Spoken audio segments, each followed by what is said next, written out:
الحمد لله نحمده ونستعينه ونستغفره ونؤمن به ونتوكل عليه ونعوذ بالله من شرور انفسنا من سيئات اعمالنا من يضلل الله فلا مضل له ومن يضلل فلا هادي له واشهد ان لا اله الا الله وحده لا شريك له واشهد ان محمدا عبده ورسوله اما بعد.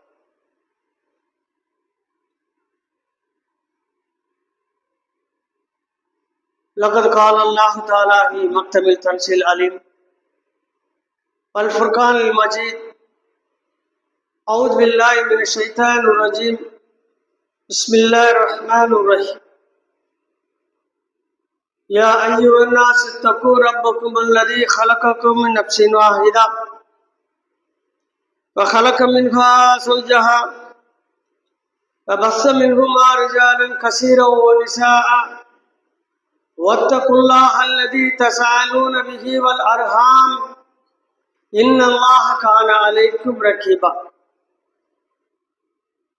يا أيها الذين آمنوا اتقوا الله قولوا قولا سديدا ويصلح لكم أعمالكم يغفر لكم ذنوبكم ومن يطع الله ورسوله فقد فاز فوزا عظيما يا أيها الذين آمنوا اتقوا الله حق تقاته ولا تموتن إلا وأنتم مسلمون اللهم صل على محمد وعلى آل محمد كما صليت على إبراهيم وعلى آل إبراهيم إنك حميد مجيد اللهم بارك على محمد وعلى آل محمد كما باركت على إبراهيم وعلى آل إبراهيم إنك حميد مجيد.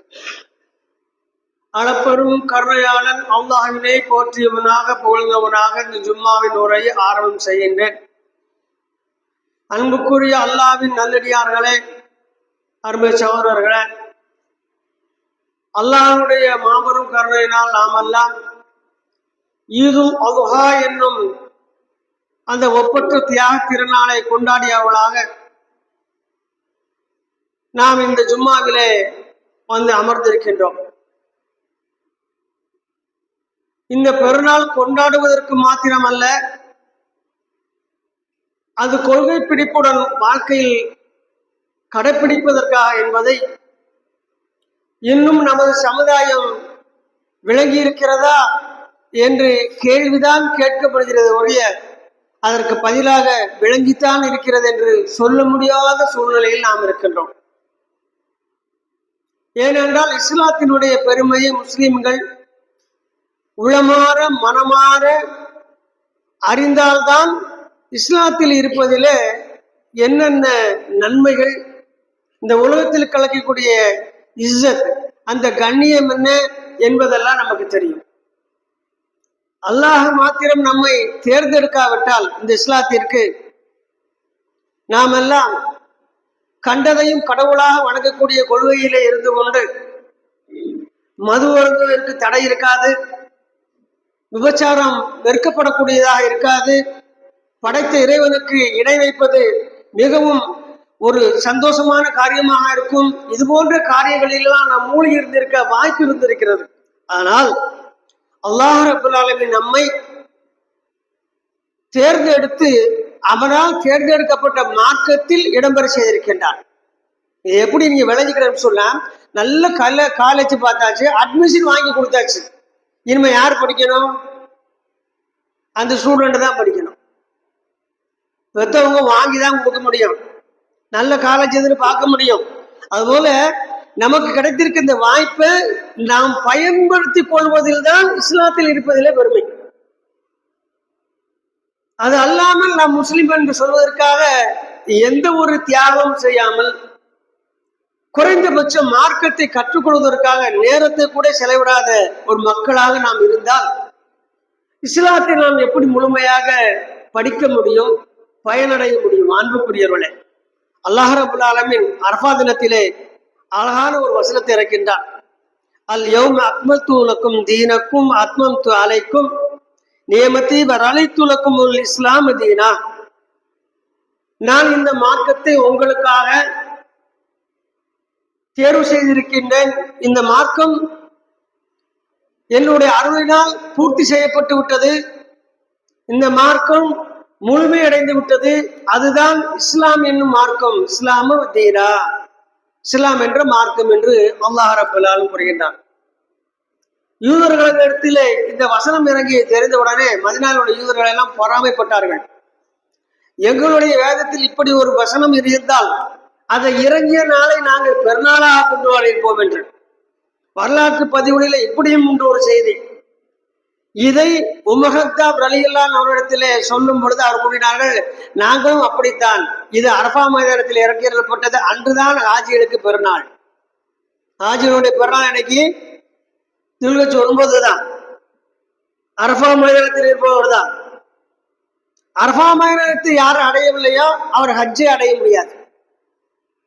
ஒரு சஹாபி ரொம்ப தூரத்திலிருந்து வரணும், குதிரையில வேகமாக வருகிறார். லொஹரின் வக்து முடிந்து அசருடைய வக்தி நெருங்கக்கூடிய நேரத்தில், கடைசி நேரத்தில் அந்த இடத்திற்கு உள்ளே வருகிறார், எல்கைக்குள் வருகிறார். அல்லாஹ்வின் தூதரிடத்தில் கேட்க, அல்லாஹ்வின் தூதரே, நான் தாமதமாக வந்தேன், எப்பொழுது வந்தீர்கள்? நான் இந்த நேரத்தில் வந்தேன். அல்லாஹ் உங்களுக்கு அருள் செய்வான், நீங்கள் ஹஜ்ஜை அடைந்து கொண்டீர்கள். அப்போ ஹஜ்ஜு என்பது முக்கியமா என்ன அப்படின்னா, ஹாஜிகள் அரஃபாவிலே இருக்கக்கூடிய அந்த நேரம்தான் அவருடைய பெருநாள். யார் உங்களில் அரஃபாவை அடையவில்லையோ அவர் ஹஜ்ஜை நிறைவேற்றியவர் ஆக மாட்டார் என்று அல்லாஹ் தூதர் சொல்லக்கூடிய அளவுக்கு அரஃபா நாள் முக்கியமான நாள். அந்த நாளிலே இறக்கியுள்ளப்பட்ட வசனம் தான் இது. மேலும் அல்லாஹ் ரப்பல் ஆலமீன் அல்லாஹ் தூதருக்கு வசனங்கள் நிறைய இடத்துல சொல்றான். ஹுவல்லதி அர்ஸல ரசூலுஹு பிதீனில் ஹுதா லியுல்ஹிரஹு அலத்தீனி குல்லிஹி வலவ் கரிஹல் முஷ்ரிகூன். முஷ்ரிக்குகள் வெறுத்த போதிலும் அல்லாஹ் ரப்பல் ஆலமீன் சத்தியத்தை கொண்ட வேதத்தையும் நேர்வழியை கொண்ட தூதரையும் உங்களுக்கு தந்திருக்கின்றான். உலகத்தில் உள்ள அத்தனை முஷ்ரிக்குகள் வெறுத்த போதிலும் அல்லாஹ்வின் மார்க்கம் எல்லா மதங்களையும் வழிபாடுகளையும் மிகத்தை தீரும் வெற்றி பெறக்கூடிய மார்க்கம் இதுதான். இதுதான் நம்ம இன்னைக்கு சும்மால பார்க்கக்கூடிய முக்கியமான விஷயம். பொதுவாக எல்லாருக்குமே அவங்க கொள்கை, அவங்க பெற்ற பிள்ளைகளோ, கஞ்சி அடிச்சாலும் புள்ளதான், திருடினாலும் புள்ளதான், தொழுதாலும் புள்ளதான், விட்டு கொடுக்க மாட்டாங்க. யார் விட்டு கொடுக்க மாட்டாங்க. தமிழோட பழமொழி உண்டு, காக்கைக்கும் தன் குஞ்சு பொன் குஞ்சு. எவ்வளவு கருப்பா இருந்தாலும் அதை செய்யும் அரவணைச்சு, அதனுடைய குழந்தை அதை செய்யும் போற்றும். அதன் அடிப்படையில நாம் இஸ்லாம் சிறந்தது என்று சொன்னால் தவறு. நாம் முஸ்லீம் என்பதற்காக இஸ்லாத்தை சிறந்தது என்று சொன்னால் தவறு. உலகத்துல எல்லா சமயத்தில் உள்ளவங்களே சொல்றாங்க, எங்கள் சமயம் நன்றாக இருக்கிறது, எங்கள் சமயம் காரியத்தை போதிக்கிறது, எங்கள் சமயம் தர்மத்தை நிலைநாட்டுகிறது, அதர்மத்தை அழிக்கிறதுல சொல்றாங்க. இஸ்லாமும் சொல்லுது. ஆனால் அதர்மத்தை அழித்ததா? அதர்மத்தை அழித்த மார்க்கம் எது? காரூணியம் மிக்க மார்க்கம் உண்மையிலே எது? பாவம் மன்னிப்பு கிடைக்கக்கூடிய மார்க்கம் எது? எங்கிருந்தால் பாவிகள் என்று ஆக மாட்டோம், எதில் இருந்தால் தீமைகள் செய்ய மாட்டோம், எந்த மார்க்கம் நன்மை எது தீமை எது என்று பிரித்து நமக்கு உணர்த்துகிறது, எந்த மார்க்கத்தில் நேர்வழி என்ற வார்த்தை இருக்கிறது. ரொம்ப முக்கியம். உலகத்துல எங்கேயும் அப்படி ஒண்ணு இல்லை. நீங்க எல்லாம் சொல்லுவாங்க, நாங்கள் தான் நேர்வழியில் இருக்கின்றோம், நாங்கள் இறைவனை சந்திப்போம், மறுமையிலே மரணத்திற்கு பின்னால் வாழ்க்கை உண்டு, நாங்கள் இறைவனிடத்தில் சென்று நாங்கள் செய்ததற்கான நற்கூலியாக சூனத்தை பெறுவோம். இதெல்லாம் முஸ்லிம்களுக்கு மட்டும் உள்ள பாடத்திட்டத்துல இருக்கு, வேற யாருக்கும் கிடையாது. அது என்ன ஒரு கால கொடுமைனா, முஸ்லிம்களுக்கே இதை கொண்டாடக்கூடிய அந்த மனநிலை இல்லை. இதுதான் இஸ்லாத்தினுடைய ஏற்றம். இஸ்லாத்திற்கு தனிச்சிறப்புகள் இருக்கிறது. அதுல ஒன்னொன்னா லேசா பார்ப்போம். இஸ்லாம் முதல்ல என்ன சொல்லுது அப்படின்னா, அல்லாஹ்வுடைய தூதர் சொல்றாங்க, ஈமானினுடைய வகை 70க்கும் மேற்பட்டதாகும், ஈமானுடைய கிளைகள் 70க்கும் மேற்பட்டதாகும். முதலில் கலிமத்துல் தையிபா, வார்த்தைகளில் சிறந்ததான கலிமாவை கூறுவது. அதில் இறுதியாக உள்ள கடைசி நிலையில் உள்ளது எது தெரியுமா?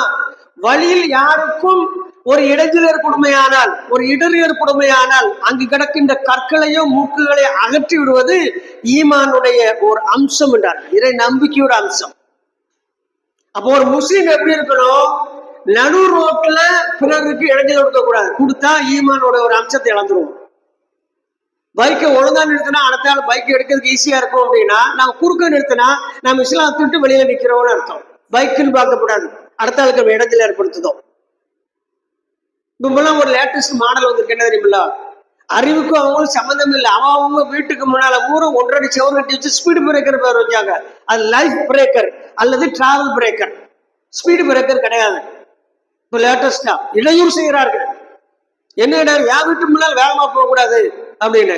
அவன் யாருக்கோ ஒருவருக்கு செய்யக்கூடிய அந்த செயல்பாடு, யாரோ ஒருவர் தவறு செய்கிறார், அதற்காக எல்லாருக்கும் சேர்த்து தண்டனை சூழ்நிலையை பார்க்கிறோம். இஸ்லாம் எல்லாவற்றிற்கும் அழகான முறையில ஒரு தீர்வு கொடுக்கிறது. அப்ப இஸ்லாத்தை பொறுத்த வரைக்கும் பிறருக்கு தீங்கு செய்வதில் நாம் கவனமாக இருந்து அதை நாம் காத்துக்கொள்ள வேண்டும். நாம பெருநாள் கொண்டாடினா காற்றை என்ன செய்யக்கூடாது? மாசுபடுத்தக்கூடாது. ரோட்டை குப்பையாக்க கூடாது. ரோட்ல துர்நாற்றம் அடிக்கக்கூடிய காரியங்களை செய்யக்கூடாது. பாதையில் எந்தவித இடையூறும் யாருக்கும் கொடுக்க கூடாது. யாராவது கொடுத்தால் அதை நாம் சரி செய்ய வேண்டும். நீங்க முஸ்லீம்களுடைய பண்டிகை முடிஞ்ச உடனே பாத்தீங்கன்னா என்ன இருக்காது? பேப்பர்ல போட மாட்டான். நேற்றைய தினம் ஈத் பெருநாளை முன்னிட்டு திருநெல்வேலி மாவட்டத்தில் 60 லட்சத்திற்கு மேலாக டாஸ்மார்க்கில் மது விற்பனை போட்டிருக்கானா? தமிழ்நாட்டுல 2 கோடி மது விற்பனை கூடியிருக்குன்னு போட்டிருக்கானா? மதுவை தொடாத, மதுவை புறக்கணிக்கின்ற, மக்களுக்கு உணவை வழங்குகின்ற ஒரு சமுதாயம் இஸ்லாமிய சமுதாயம் தான். அது இஸ்லாமியர்களால் வந்ததல்ல, இஸ்லாத்தினால் வந்தது. இஸ்லாத்துல வந்து சாதாரண விளைக்கிறங்க. ஒரு குதிரை இருக்கு, அந்த குதிரையை பிச்சைக்கார வச்சிருந்தா அந்த குதிரையை வச்சு பிச்சை தான் எடுக்க முடியும். அந்த குதிரை மன்னனுக்கு கொடுக்கப்பட்டா மன்னனின் குதிரையாக மாறிடும். மன்னனுக்கு கொடுக்கக்கூடிய ராஜ மரியாதை யாருக்கு சேர்த்து கிடைக்கும்? அந்த குதிரைக்கு சேர்த்து கிடைக்கும். அதுபோல நாமெல்லாம் குதிரைகள், நாமெல்லாம் குதிரைகள் கொண்டிருக்கும் கொள்கையை பொறுத்துதான் நமக்கு மரியாதை ஒழிய நாம் பிறப்பால் உயர்ந்தவர்கள் அல்ல, கொள்கையால் உயர்ந்தவர்கள். நன்றாக விளங்கிக் கொள்ள வேண்டும். இந்த இடத்துலதான் இஸ்லாம் முஸ்லிம்களை பண்படுத்துகிறது. முஸ்லிம்களை இஸ்லாம் பண்படுத்துகிறது. நீங்க உதாரணமா பாருங்க, சாதாரணமா ஒரு மாநாடு நடத்தினா, மாநாடு முடிஞ்ச உடனே என்னமெல்லாம் செய்தி வருது? சேர திருடிட்டு போயிட்டான், சேர உடைச்சிட்டு போயிட்டான், பொது வழியில நாசம் ஏற்படுத்திட்டான், கொடிக்கம்புகளை களவாடி சென்று விட்டான்னு திருடர்களுடைய மாநாடு நடந்துச்சா அல்லது மக்களுடைய மாநாடு நடந்துச்சா? சந்தேகம் வருதா இல்லையா? ஆனால் உலகத்திலேயே மிகப்பெரிய ஒரு மாநாடு நடக்கிறது, அதுதான் ஹஜ். இவன் ரொம்ப ஸ்ட்ரிக்ட் பண்ணி 20-22 லட்சத்துக்கு உழந்திருக்காங்க. ஒரு நேரத்தில் 30 லட்சம், 32 லட்சம், 34 லட்சம் வரைக்கும் விழுந்தது. இப்ப பாதுகாப்பு கருதி மிகவும் குறைத்து வசதிகளை கூட்டி, அதுல அவங்களுக்கு மினாவில் தங்குறதுக்கு அவங்களுடைய எந்தெந்த ஒரு இதுல வராங்களோ அதுக்கு தகுந்த மாதிரி வசதிகள் எல்லாம் வித்தியாசப்படுத்தி கொடுத்து, இடத்தை அதிகரித்து ஹாஜிகளை குறைத்து பாதுகாப்பாக அனுப்பக்கூடிய ஒரு வேலையை செய்கின்றது. இப்ப நம்ம இந்த இடத்துல கவனிக்க வேண்டியது என்ன அப்படின்னா, 2 விஷயம். ஒண்ணு, ஹஜ்ஜுக்கு பொதுவாக ஒரு திருவிழாவோ, ஒரு திருமண விழாவோ, ஒரு கல்யாண மண்டபமோ சாப்பாடு நடந்துச்சுன்னா அது முடிஞ்சோடு என்ன இருக்கும்? எங்கு பார்த்தாலும் பாட்டில்கள், குப்பைகள், குழந்தைகளுடைய நாப்கின்கள் எல்லாமே கிடக்கும். இன்னும் சொல்ல முடியாத சிறுநீர்கள் துர்நாற்றம் வீசும். இது சில 100 பேர்கள் அல்லது சில 1000 பேர்கள் வந்த இடம். ஆனால் ஹஜ்ஜுக்கு நீங்க போனாதான் தெரியும், எங்குமே சிறுநீர் வாடை அடிக்காது. அப்போ ஆட்சிகளுக்கு எல்லாம் யூரின் வராதா? வரும். எதை எவ்வாறு வெளியேற்ற வேண்டுமோ, எந்த அழகில் வெளியேற்ற வேண்டுமோ, எந்த மறைவில் வெளியேற்ற வேண்டுமோ அதை அழகாக செய்வதனால் சிறுநீரக வாடை வராது. கிட்டத்தட்ட இந்த ஹஜ்ஜில் 22 லட்சம் பேர் கலந்துருக்கிறாங்க. எங்கேயுமே வராது. இதுல இன்னும் ஒரு பியூட்டி என்ன தெரியுமா? அந்த 22 லட்சம் பேரும் அரஃபாவுடைய நேரத்துல லொஹரின் வக்துக்கு கொஞ்சம் முன்னாடி சூரியன் உதித்து கொஞ்சம் உச்சியிலிருந்து இறங்குனதுக்கு அப்புறம் தான் எல்லைக்குள்ள போகணும். இதெல்லாம் சொல்லி கொடுத்து கூட்டு போறாங்கன்னு தெரியல. நம்ம சில இடங்கள்ல சொல்லி கொடுப்பாங்க, நுழைவதற்கு நம்ம காலையில போய் இடம் பிடிக்க கூடாது. சூரியன் உச்சியிலிருந்து கொஞ்சம் சாய்ந்தவுடன் உள்ள போகணும். அதான் அரஃபானுடைய டைம் அப்படிதான் ஸ்டார்ட் ஆகுது. அதுபோல சூரியன் மறைவதற்கு முன்னால், கடைசி நேரத்துக்கு முன்னால் அங்கிருந்து வெளியேறணும். மகரிப் வரைக்கும் இருந்துடக்கூடாது, சூரியன் மறைந்ததுக்கு இருக்கக்கூடாது. இப்ப என்ன விஷயம்? இந்த சூரியன் உச்சியிலிருந்து கொஞ்சம் விலகியிலிருந்து மறைவதற்குள்ளது குறிப்பிட்ட நேரம், கிட்டத்தட்ட 5 மணி நேரம். அது அந்த கோடை காலம் குளிர்காலத்தை பொறுத்து என்ன செய்யும், அந்த நேரம் கூடும் குறையும். ஆவரேஜா 5 வச்சுக்கிடுவோம். இந்த 5 மணி நேரத்துல குறிப்பிட்ட நிலைக்குள்ள இந்த 22 லட்சம் பேர்களும் இருப்பார்கள். இந்த 22 லட்சம் பேர்கள் இருப்பார்கள். அங்க போய் என்ன செய்ய முடியாது. இது ஓஞ்ச மாத்து ஏஞ்ச மாத்து நீ அந்தங்கிறது வந்தவன், நீ கருப்பையும் வெள்ளையும் குட்டையும் நெட்டையும் பணக்கார சவப்ப எந்த பாகுபாடும் கிடையாது. அந்த 22 லட்சம் பேருக்கும் ஒரே ஒரு இமாம் தொலைப்பார். ஒரே இமாம், ஒரே குத்துபா. இதுல பெரிய பியூட்டி, ஆச்சரியம் என்ன தெரியுமா, அதிசயம் என்ன தெரியுமா, அது வரைக்கும் மக்கள் எல்லாம் அமர்ந்து திக்ரு செய்யணும், துவா செஞ்சுக்கிட்டு கசகசகன்னு சத்தம் வரும். அது பேசுற சத்தம் இல்லை, திக்ருடைய துவாக்குடைய சத்தம். அந்த இமாம் எழுந்து என்ன செய்வாரு,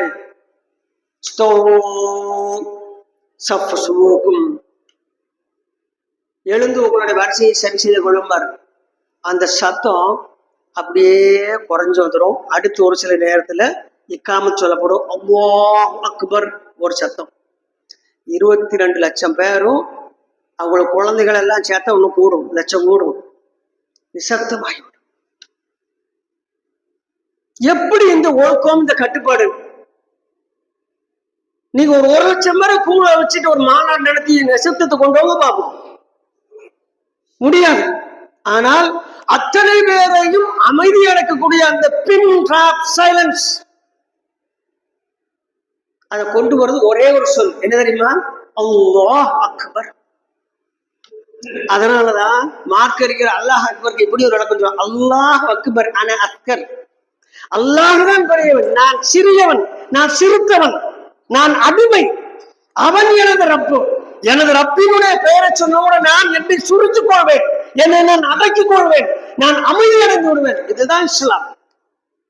இந்த ஒரு நிகழ்வுக்கு ஒப்பான ஒரு செய்திய, ஒரு நிகழ்வை உலகத்துல யாராலும் கொண்டு வர முடியாது. இங்குதான் இஸ்லாம் உயர்ந்து நிற்கிறது, இங்குதான் இஸ்லாம் உயர்ந்து இருக்கிறது. ஒற்றை சொல் எப்படி பல லட்சம் மக்களை கட்டுப்படுத்தும் என்றால், அதுதான் ஒரே பாடத்திட்டத்தின் கீழ் வந்த ஒரே மாணவியர்கள். அவர்கள் அல்லாஹ்வையும் அல்லாஹ் தூதர் காட்டி தந்த அந்த அற்புதமான மார்க்கத்தை பின்பற்றக்கூடியவர்கள். நான் என்று ஒன்றுமே இல்லை. நீ ஊர்ல பாத்தீங்கன்னு சொன்னா, சில பேர் ஹஜ்ஜுக்கு போறதுக்கு முன்னாடி எப்படி இருப்பாங்கன்னா, விதவிதமான ஆடை எடுத்திருப்பாங்க. விதவிதமான ஆடை, கார் ஏசி, கடை ஏசி, வீடு ஏசி. சொல்ல போனா சிரிச்சிருவிய, சவுதியில ஒரு சில பள்ளிகள் பாத்ரூம்ல ஏசி, பாத்ரூம்ல ஏசி, ஏசியிலேயே புரண்டு கொண்டு மக்கள். இப்ப நம்ம எல்லாம் வந்து எப்படின்னா சாதாரணமான ஒரு ஆட்கள், நடுத்தர மக்கள் இருக்கிறாங்க. அவங்க தேவைக்கு ஏசி போடுறவங்க விளையாட போறாங்க.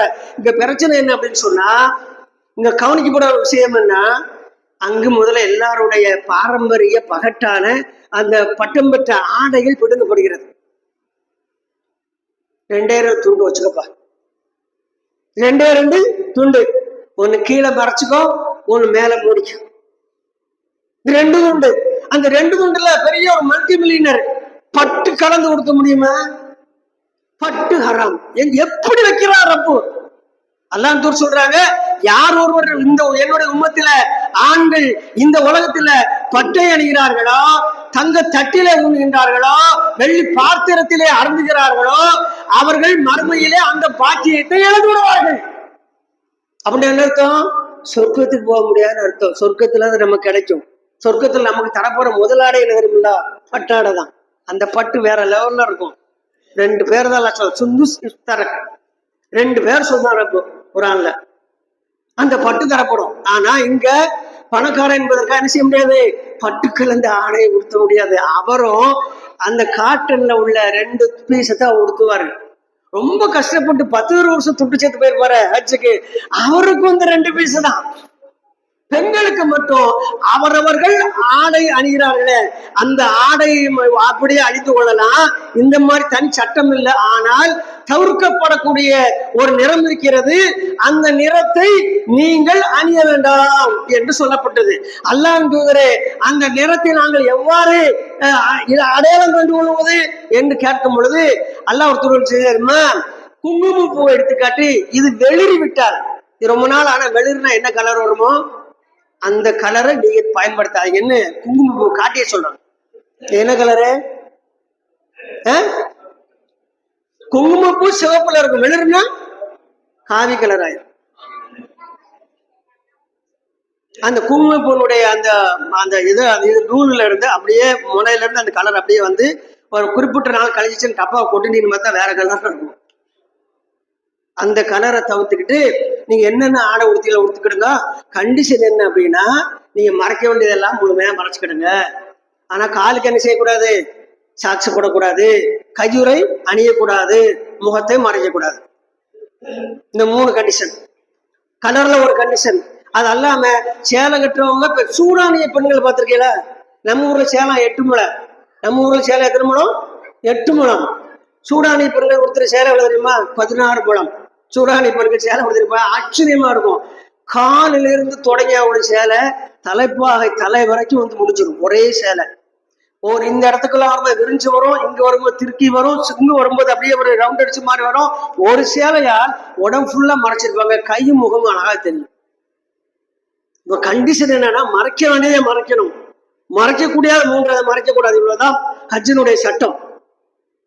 அப்ப இப்பேற்பட்ட ஒரு அழகான ஒரு தருணத்துல அதுக்கடுத்து என்ன நடக்கும்னு சொன்னா, அரபா மைதானத்துல நம்ம இங்க நிக்க மாதிரி ஃபேனுக்கு மத்தியில எல்லாம் நிக்க முடியாது. அங்க வெட்ட வெளி, வெயிலுனா வெயிலு தான், பனினா பனிதான், உச்சம் தலையை 2மே விளக்கும், கடுமையா இருக்கும். இப்ப அங்க எவ்வளவு தெரியுமில்ல, சொன்ன அசந்திருவிய இப்போ 130 தாண்டி இருக்கு செல்சியஸ். நாங்க 138 வரைக்கும் போயிருக்கு. இங்க இருந்து போறவங்க ஆட்சிகள் எல்லாம் அங்க போன் பண்ணி, நம்ம ஊரில் வெயிலுன்னு சொல்லாதேப்பா, இங்க அடிக்கதான் வெயிலு தாங்க முடியல, அப்படியே நுழையுது. நிறைய பேர் மூக்கள் ரத்தம் வந்துடும், சொல் ரத்தம் வந்துடும். நான்லாம் போயிருக்க நேரத்துல என்னுடைய மேலாடை எல்லாம் ரத்தம். ஒரு சவுதிக்காரங்க கூட்டு கொண்டு வச்சு ஐஸ் வாட்டர் ஊற்றி தொடச்சு விட்டு கிளீன் பண்ணி விடுறாங்க. அந்த அளவுக்கு ரத்தம் கொதிச்சிருச்சு உடம்பு. அதை விட 20 டிகிரி இப்ப கூட. நான் போயிருக்கும்போது 110 தொடலை, 108 110 தான். இப்போ 135 தொட்டு 140 வரைக்கும் போகுது, அந்த மாதிரி இருக்கு. ஆனா அதுலயும் போய் அந்த பெட்டு வழியில என்ன செய்யணும், நாம எப்படி ஆளு தெரியுமா, அப்படிலாம் பேச முடியாது. உட்காரணும், இடம் இருக்காது, தரையில இருக்கணும், கல்லுல இருக்கணும், சஜா பண்ணும், கல் அழுத்தும். முன்னால உள்ளவர் உடம்பு சுருக்கி இருப்பாரு, பின்னால சஜா பண்ண அவருடைய கால் இவருடைய தலையில புதுசு பண்ணும். அவர் எந்திக்கும் போது ஒரு மிதிமிதிச்சு ததிக்கிற மாதிரி இருக்கும். எல்லாத்தையும் தாங்கிக்கிட்டு அங்க என்னன்னா, நான் என் ரப்பு, நான் அடிமை, என் ரப்பு எஜமா, இந்த ஒற்றை விஷயத்தை தவிர வேற ஒன்றுமே இருக்காது. அப்பேற்பட்ட உயர்ந்த ஒரு மார்க்கத்துல நாம் இருக்கிறோம், உயர்ந்த மார்க்கத்தில் இருக்கிறோம். ஆனால் அப்பேற்பட்ட மார்க்கத்தில் இருந்து கொண்டு நாம் சோனத்தை அடைய முடியாமல் போய்விட்டது என்று சொன்னால், நம்மை விட துர்பாக்கியசாலி வேறு யாரும் இல்லை. இங்கதான் நம்ம நிறுத்தி நிதானமா யோசிக்கணும். அல்லாஹ் நம்மளை கண்ணியமான இடத்துல உனக்கு சேர்த்துட்டான், அல்லாஹ் நம்மளை கண்ணியமான இடத்துல சேர்த்துட்டான். இங்க வந்ததுக்கு அப்புறம் என்ன செய்யக்கூடாது, கேவலமான இழிவான காரியங்கள் செய்யாம கண்ணியமான இடத்திற்கேற்ப கண்ணியமான மார்க்கத்திற்கேற்ப நாம் நம்மை மாற்றிக்கொண்டு விட்டால், அந்த மார்க்கத்திற்கு ரப்புல் ஆலமீன் இந்த பூமியிலே இஸ்ஸத்தை வழங்குகிறான், வெற்றியை கொடுக்குகின்றான். அதில் நமக்கும் ஒரு பாகம் வந்து சேர்ந்து விடும். அதனுடைய பிரதிபலன், அதற்கு கூலி மறுமையிலே சூனத்தை தவிர வேற ஒன்றுமே இல்லை. அல்லாஹ்வுடைய தூதர் சொன்னாங்க, ஒப்புக்கொள்ளப்பட்ட ஹஜ்ஜுக்கு சொர்க்கத்தை தவிர வேற ஒன்றும் இல்லை. இன்னொரு ஹதீஸ்ல அல்லாஹ் தூதர் சொல்றாங்க, தெரியுமா, 3 நபர்களுடைய கணக்குல பாவமே இல்லாம அழிக்கப்பட்டுரும், பாவமே இருக்காது. நாங்க அல்லாஹ் தூதர் யாரெல்லாம் அப்படின்னாங்க, அன்று பிறந்த பாலகன், குழந்தை, அன்று பிறந்தவர், காலமெல்லாம் இஸ்லாத்தில இருந்து விட்டு அது தவறென்று ஒற்றுக்கொண்டு அல்லாஹ் கிணவித்த பாவத்திற்காக அல்லாவிடம் வந்து மனமுறந்து அல்லாவிடம் மன்னிப்பு கேட்டு கலிமத்து தைபாவை சொல்லி இஸ்லாத்தில் இணைந்து கொண்ட அந்த தருணத்தில் அந்த மனிதருடைய கணக்கில எந்த பாவமும் இருக்காது. இதெல்லாம் நடக்கணும். அடுத்து யாருடைய ஹஜ் ஒப்புக்கொள்ளப்பட்ட ஹஜ்ஜாகி விடுமோ அவருடைய கணக்கிலையும் பாவம் இருக்காது, அவரு சொர்க்கவாசியாக ஆக்கப்படுவார். ஏனென்றால் அல்லாஹ் கூறுவதாக ஹதீஸுல் குதுஸில ரசூல் ஸல்லல்லாஹு அலைஹி பதிவு செஞ்ச செய்தி இருக்கு. அல்லாஹ் கூறுகிறான், ஹாஜிகள் என்னுடைய விருந்தாளிகள், விருந்தாளிகள். சுப்ஹானல்லாஹ், ஹாஜிகள் என்னுடைய விருந்தாளிகள்.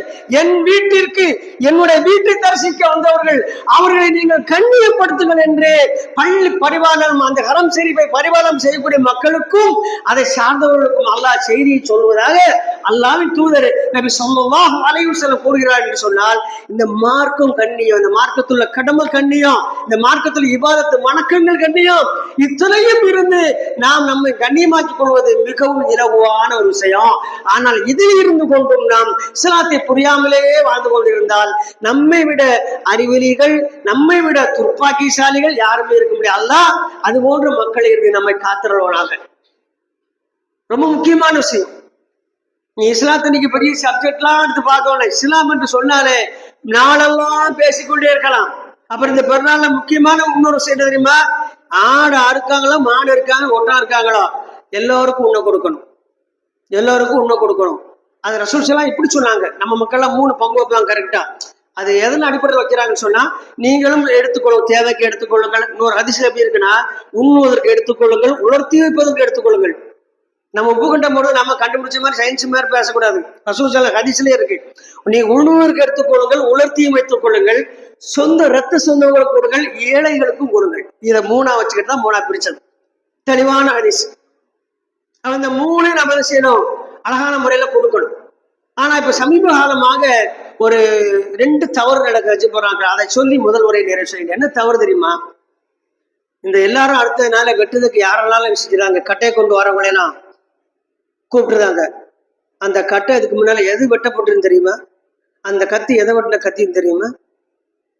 எதை நாம் பெயர் சொல்ல மாட்டோமோ, எந்த இறைச்சியை பார்க்க கூட மாட்டோமோ, எதை நம்ம ஹராம் என்று விருப்பமோ, அந்த கட்டைகள் எல்லாம் அந்த தெருக்களில நடமாடும். விளங்கியிருக்கும். இதுக்கு மேல சொல்ல வேண்டாம். அதோடு மட்டும் இல்லாமல் சில பேர் கேட்கறாங்க, எல்லாருக்கும் இந்த கறியை கொடுக்கலாமான்னு. ஏழைகளுக்கு எல்லாரும் கொடுக்கலாம். ஆனால் நீங்க கொடுக்கக்கூடிய கறி இப்பொழுது சமீப காலமா என்ன நடக்குன்னு சொன்னா, டாஸ்மார்க்கில் முன்னால் மாலை நேரத்துக்கு முன்னால அதை சமைத்து குடிகாரர்களுக்கு உணவாக விற்பனை செய்யப்படுகிறது.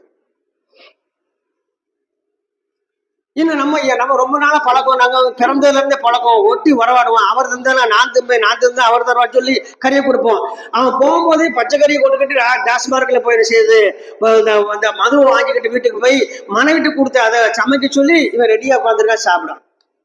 கறி விளம்பும் பொழுது, கறியை வெட்டும் பொழுது யாரால் வெட்டப்பட வேண்டும்? அறுக்குது நம்ம அறுத்துருவோம். வெற்ற கட்டை, வெற்ற கத்தி, வெட்டப்படுதவர் யார் என்று பார்க்க வேண்டும். அதுல யார் ஒழுக்கமானவர்களோ, இதுல முஸ்லீம் அல்லாஹ் பார்க்க வேண்டாம். அப்ப எப்படி பார்க்கணும்? நல்ல ஒழுக்கம் உள்ளவர். நமக்கு தெரியும் குடிக்க மாட்டாரு, நமக்கு தெரிஞ்சு இந்த கட்டை ஆடுக்கு மட்டும் தான் பயன்படுத்தப்படுது, இந்த கட்டை கோழிக்கு மட்டும் தான் பயன்படுத்தப்படுது, இந்த கட்டை மாட்டு இறைச்சிக்கு மட்டும்தான் பயன்படுத்தப்படுது தெளிவாக தெரிந்தால், அந்த கட்டைகளையும் ஒழுக்கமானவர்கள் இருந்தால் அவர்களையும் அழைத்து வந்து அந்த இறைச்சியை உரிப்பதற்கும் வெட்டுவதற்கும் நாம் பயன்படுத்திக் கொள்ளலாம். தவிர கிடைத்தால் போதும், வெட்டினால் போதும் என்றெல்லாம் நாம் செயல்பட்டோம் என்று சொன்னால் நமது இறைச்சியில கேவலமான ஒரு விஷயமா கலந்துடும். இதெல்லாம் கவனக்குறவு நமக்கு. அதனால இனிவரும் காலங்களில வெட்டுவதற்கு கூட நாம் தராதரம் பார்க்க வேண்டும்.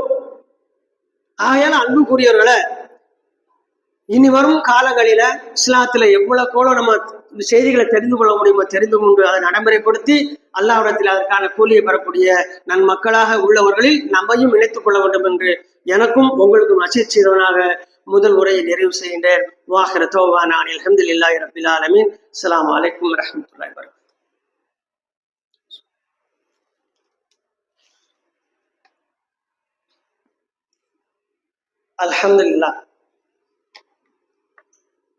அல்ஹம்துலில்லாஹி ரப்பில் ஆலமீன் வஆகிபத்துல் முத்தகீன். அன்புக்குரியவர்களே, சமீப காலமாக குர்பானி கொடுப்பதில் நவீனமான ஒரு பிரச்சனையும் நடமாடிக்கொண்டிருக்கிறது. அதை கவனத்துக்கு வச்சு இன்ஷா அல்லாஹ் 10 நிமிடத்துல நம்ம 2வது உரையை நிறைவு செய்வோம். என்ன பிரச்சனை? எனக்கு நல்லா நினைவு தெரிஞ்சு கூட்டு குர்பானி எங்க ஊர்ல அறிமுகப்படுத்தினது 25 வருடத்துக்கு முன்னால. நம்மளுடைய ஜமாத்துல கூட்டு குர்பானி யாருமே கொடுக்கல. அப்படி ஒரு சிஸ்டம் யாரும் வரமாட்டாங்க. யாராவது ஆடு கொடுப்பாங்க, கொடுக்கறதுல இருந்து கொஞ்சம் கறி கிடைக்கும் சாப்பிட்டுட்டு அப்படி அமைதியாக போயிடுவாங்க. கூட்டு குர்பானி யாருக்கெல்லாம் அனுமதி?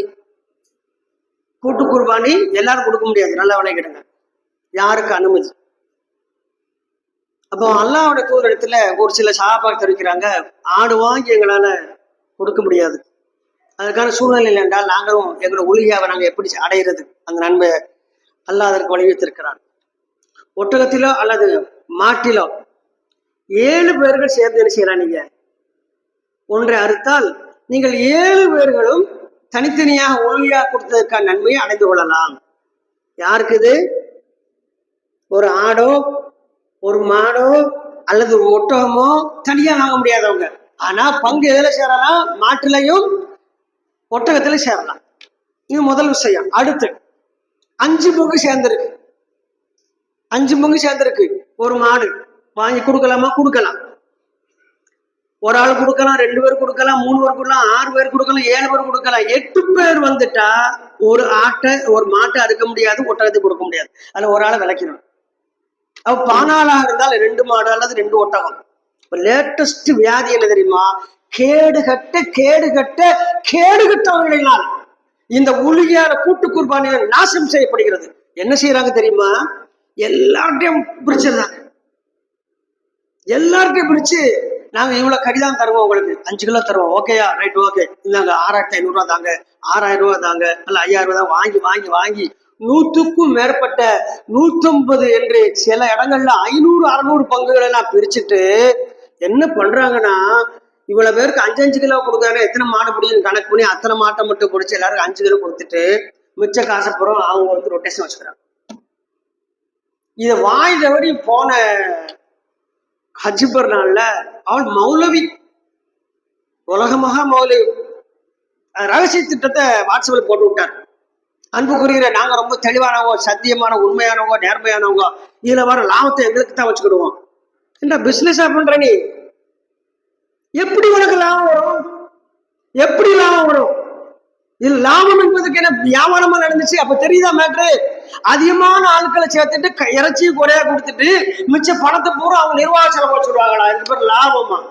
அட அறிவிலிகளை உலகியாவிலும் உங்களுடைய அறிவியலித்தனத்தை காட்டி விட்டீர்களா? இப்ப எங்க பள்ளியில நாங்க எப்படி தான் கணக்கு பண்ணுவோம்? நாடு பார்த்து போவோம். ஒரு டீம் நியமிச்சிருவோம். முதல்ல 3 பேர்ல இருந்து 5 பேர் வரைக்கும் டீம். அந்த டீம் பைக்ல போனா பெட்ரோல் காசு கொடுத்துடணும். சந்தைக்கு போய் முன்னாடி பசிக்கு டீ குடிச்சுக்கிடணும். ஒரு வடையும் சாப்பிடணும், சாப்பிட்டுக்கிடணும். இதெல்லாம் கணக்கெழுதி கொண்டு ஒப்படைச்சிடணும். மாடு பிடிச்சாச்சா கயிறை வாங்குங்க, அதை எழுதுங்க, வக்கீல் வாங்குங்க, அது தீனி போடுறதுக்கு ஒரு பையனை ஏற்பாடு பண்ணுங்க, எத்தனை மாடு அத்தனையும் பராமரிக்கணும், சாணம் பண்ணுது, அவனுக்கு கூலியை கொடுங்க, எல்லாம் கொடுத்து முடிச்சு அத்தனையும் கூட்டி எத்தனை நபர்களோ 7 பங்குல வருமோ அதை பகிர்ந்து செஞ்சுறது. உங்களுக்கு இவ்வளவு வந்து முதல்ல பிரிக்கிறது ஒரு அமௌண்ட் வாங்கிட்டு அதுல கூடுதல் வந்தால் திருப்ப ரிட்டர்னு, மிச்சம் வந்தா குறையா வந்தா காசை கட்டிடணும். அதுல ஒரு காசு கூட, 1 ரூபாய் கூட அங்கிட்டும் போகாது இங்கிட்டும் வராது. நீ உனக்கு என்னடா லாபம் இருந்துச்சு? சும்மா மேடங்க போய் நான் வந்து அடைச்சி வாசிக்க பப்ளிக் மீட்டிங் அவனுக்கு வேற லெவல்ல பேச வேண்டிய சூழ்நிலை வரும். அப்ப என்ன அப்படி? இத சாதாரண மனிதன் சொல்லிட்டா பிரச்சனை இல்லைங்க. சொல்லக்கூடியது ஒரு ஆலயம் பட்டம் வாங்கிய ஆலயம் சொல்றாப்புல இந்த லாபம் எங்களுக்கு, நாங்க எதுக்கெல்லாம் பயன்படுத்திக்கிறோம் என்பதை சொல்லி வெளிப்படையாக பிரிக்கிறோம். சோரம் போறதுல என்னடா வெளிப்பட? எவ்வளவு கேவலமான சூழ்நிலை பாருங்க. அப்ப இன்னும் அவருக்கு மார்க்கம் தெரியல. எவ்வளவு பெரிய தவறு இது. என்ன செய்யலாம்? கடைசியில போட்டி எப்படி போட்டி தெரியுமா? இந்த டெண்டர் விடுவாங்கல்ல, டெண்டர் விடும்போது யாருக்கு கிடைக்கும்? இருக்கிறதுல கம்மியா கொடுக்கவங்களுக்கு. அதனால சில புத்திசாலிகள் நினைச்சவங்க அமைதியா இருந்துட்டு எல்லா பள்ளியிலையும் நோட்டீஸ் விட்டுவாங்க, எங்க பள்ளியில கூட்டு குர்பானி இவ்வளவு பங்கு, இவ்வளவு பங்கு, இவ்வளவு பங்குன்னு. லாஸ்ட்ல என்ன வருதோ அதுல இருந்து 300 ரூபாய் கம்மியா இவ்வளவு நோட்டீஸ் விட்டுவாங்க. டெண்டர் ஏண்டா இதுக்கு பேர் கூட்டு குர்பானியா? இதுக்கு பேர் கூட்டு குர்பானியா? நீ முதல்ல வால் போஸ்ட் ஓட்டவே தப்பு. வால் போஸ்ட் ஓட்டவே தப்பு. கூட்டு குர்பானி எப்படி கொடுக்கணும்? எனக்கு ஆடு வாங்க முடியல, ரைட்டுனா என் தம்பி இந்த இருக்கு, அந்த ஒரு தம்பி, அந்த தம்பி, இந்த ஒரு அண்ணன், நாங்க எல்லாரும் 7 பேர் சேர்ந்துட்டோம், நாங்களே ஒரு மாணவியை கொண்டாந்து என்ன செய்யணும், பராமரிச்சுக்கிட்டு எங்க 7 பேர்ல யார் நல்லா கொஞ்சம் மார்க்கம் தெரிஞ்சவங்களை விட்டீங்க ஆறுங்க அப்படின்னு சொல்லி எல்லாரும் சம்பவத்தோட அவர்கிட்ட அருக சொன்னா இதுதான் கூட்டு குர்பானி. இந்த பள்ளிவாசல்ல கொடுக்குது, மதரசாக்களில் கூட்டு குர்பானி, உங்க ஜமாத்துல எவ்வளவு பேர் பங்கு சேர்ந்து எங்க ஜமாத், இதெல்லாம் அழிவினுடைய விளிம்பில் இருக்கக்கூடிய மக்கள் செய்யக்கூடிய செயல். நீ இன்ஷா அல்லாஹ் கூட்டு குர்பானி கொடுப்பது இன்னும் ஒரே ஒரு விஷயம் சொல்லி நிறைவு செய்கிட்டேன் 2 நிமிஷத்துல. கூட்டு குர்பானி யார் கொடுக்கலாம்னு சொன்னா, உங்களால ஆடு வாங்க முடியும் அப்படின்னு சொன்னா கூட்டு குர்பானி கொடுப்பது உங்களுக்கு கூடாது. கடந்த வருடத்திலிருந்து மார்க் அறிஞர் ரொம்ப தெளிவாக சொல்லிய சாய்ஸ் அது. எப்படி நீங்க விளங்கிக்கிடலாம்? யார் உட்கார்ந்து தொழணும்? உட்கார்ந்து தொழுதுக்கு யாரு அனுமதி? 48 இன்ச்சு 56 இன்ச்சு நல்ல ஆஜான் பாகவெல்லாம் இருக்கிறதுக்கு உட்கார்ந்து தொழுக அனுமதி இல்லை. அவருக்கு அடிபட்டுருச்சு அல்லது வயோதிகம் அல்லது ஒரு நோய், நிக்க முடியாது, அவர் உட்கார்ந்து தொழலாம். உடனே நான் உட்கார்ந்து தொழுதா ஏன் தொழுகை நிலைமை என்ன? இது போலதான் சலுகை என்பதை யார் தவறாக பயன்படுத்தினால் அது குறித்து விசாரிக்கப்படும். ஆகையால கூட்டு குர்பானி எல்லாருக்கும் அகமன இல்லை. அப்ப ஒரு ஆடு பிடிக்க முடியலையே, வேற ஒண்ணும் இல்லை, நீ ஸ்நாக்ஸுக்கு ஒவ்வொரு நாளும் மினிமம் 50 ரூபாய் செலவழிக்கணும் குழந்தைகளுக்கு. ஒரு குழந்தை இருந்தா 50 ரூபா, 2 குழந்தை இருந்தா 100 ரூபாய். அடிக்கடி சொல்லக்கூடிய உதாரணம் தான், உண்மையும் இதுதான், உதாரணம் இல்லை உண்மை. மாசத்துக்கு 2000 ரூபாயில இருந்து 3000 ரூபாய் வரைக்கும் செய்திய பிள்ளைகளை கேடுபடுத்தக்கூடிய சாக்லேட்டுகளும் வடைகளும் எண்ணெய் பலகாரங்களும் நான் வந்து என்ன செய்யறோம், கடைகளில் வாங்கி கொடுப்போம், வீட்டுல டப்பாக்கள் போட்டு அடைச்சு வைக்கும். இதற்கெல்லாம் கொடுக்க முடியுது. நீங்க வருஷத்துக்கு சினாஸ்க்கு செலவு 25,000 இருந்து 36,000 வரைக்கும் செலவழிக்கிறோம். நல்ல ஒரு தரமான ஒரு ஆடு, செம்பரி ஆடு 6 மாசம் நிறைஞ்சிருந்தா போதும். அந்த ஆடு வாங்கினா சீப்பா வாங்க முடியும். எப்படின்னா அதிகபட்சம் 17,000 ரூபாய் வாங்கலாம். உங்க ஸ்நாக்ஸ்ல பாதி தொட்டு, உங்க ஸ்நாக்ஸ்ல பாதி தொட்டு. இப்ப சொல்லுங்க, கூட்டு குர்பானி நீங்க கொடுத்தீங்கன்னு சொன்னா இது அக்கிரமம் இல்லையா? இது வரம்பு மீறல் இல்லையா? இது தவறு. அதனால கூட்டு குர்பானி யார் கொடுக்கணும், எப்படி கொடுக்கணும், யாரோடு சேர்த்து கொடுக்கணும் என்றெல்லாம் கொடுத்துக்காக கறி என்பதற்காக ஒன்றை அறுத்து விட்டால் அது கூட்டு குர்பானியா ஆகாது. நானும் கொடுத்தேன் குர்பானி என்று சொல்வதற்காக ஆகாது. அல்லாஹ்விடத்திலே நாம் அதற்கான கூலியை பெறுவதற்காக இதெல்லாம் செய்கின்றோம். ஆகையால் வரும் காலத்தில கூட்டு குர்பானை யாருக்கு, தனியாக கொடுப்பது யாருக்கு, யார் வந்து அதை அறுப்பதற்கு உரிமையுடையவங்க, யார் அதை கொண்டு வெட்ட வேண்டும், வெட்டப்படுவதற்குடைய தகுதி என்ன என்பதையெல்லாம் நிர்ணயம் செய்து ஒரு பலிப்பிராணியை உளியா கொடுத்தால் மட்டும்தான் நாம் கொடுத்தது உளியாக வருக. இல்லை என்றால் கசாப்பு கடைகளில் அறுத்து கறி வாங்கி உண்பதை போல ஒரு நிகழ்வாகத்தான் மாறவே ஒழிய அது அல்லாமல் வேறு நிகழ்வு இல்லை என்பதை அன்புக்குரியவர்களே மீண்டும் மீண்டும் மீண்டும் மீண்டும் மிக உறுதியாக பதிவு செய்கின்றேன். எனவே வருங்காலத்தில் ஏமாற்றாதீர்கள், ஏமாறாதீர்கள். ஒளியா விஷயத்தில் எல்லாம் அல்ல அல்லாஹ் ரப்பல் ஆலமீன் நம் அனைவரையும் தனிப்பட்ட முறையிலே குர்பானி கொடுக்கக்கூடிய அளவுக்கு அந்தஸ்து உள்ளவர்களாகவும் மனநிலை உள்ளவர்களாக உயர்த்துவானாக. அதற்கான முழு முயற்சி செய்வோமாக என்று பிரார்த்தித்து நிறைவு செய்கின்றேன். வாஹிர தௌவானா அனில் ஹம்துலில்லாஹி ரப்பில் ஆலமீன். அஸ்ஸலாமு அலைக்கும் வரஹ்மத்துல்லாஹி வபரகாத்துஹு.